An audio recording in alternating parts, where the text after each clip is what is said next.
The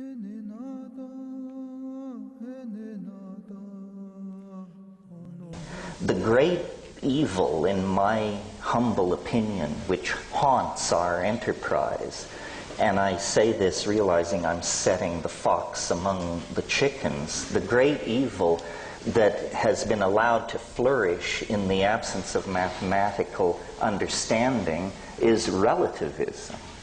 And what is relativism? It's the idea that there is no distinction between shit and Shinola. That all ideas are somehow operating on equal footing.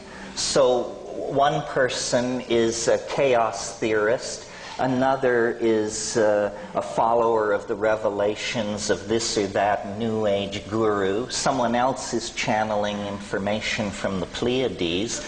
And we have been taught that political correctness demands that we treat all these things with equal weight.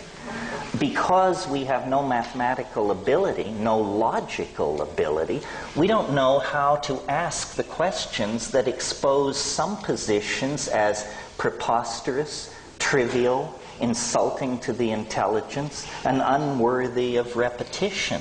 So we all are very comfortable bashing science and flailing away at that, but that isn't our enemy. Science is capable of undertaking its own reformation and critique and has been engaged in that fairly vigorously for some time.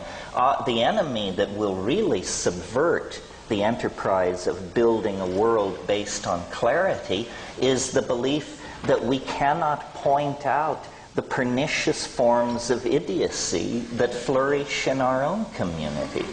And this problem is growing worse all the time. I mean, just pick up a copy of Magical Blend or Shaman's Drum, and you will discover an appeal to the level of intellect that makes what's going on with television advertising look like a meeting of the Princeton Institute of Advanced Study.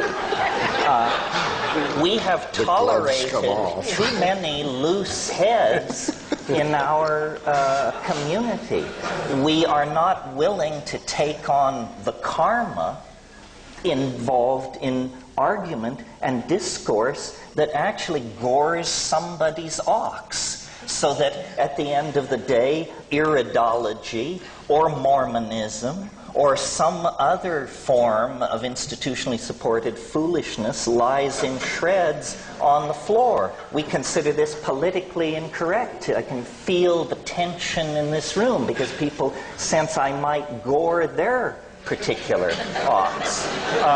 If we had learned mathematical logic or reason or rules of evidence, when someone approaches us excited to inform us that the ruins of Lemuria have been spotted in the deep sea off Big Sur or something like that, we would be able to respond to that with the contempt it deserves.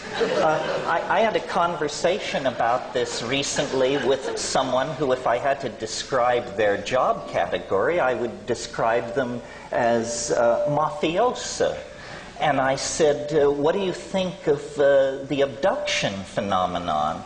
And without hesitation, this person said, there are just so many foolish people in the world. And to me, all of these things are intelligence tests. And the people who pass the intelligence test are not worrying about pro bono proctologists from other star systems showing up unannounced in their bedrooms. So, you know, we have perfected politeness. We have perfected the ability to listen to damn foolishness without betraying by so much as the flick of an eyebrow that we realize what we're in the presence of. Now I think it's time to refine our mathematical skills, learn to think straight, and not be afraid to denounce the pernicious forms of foolishness which are vitiating the energies of our community and making us appear marginal and absurd in the discourse about truly transforming society.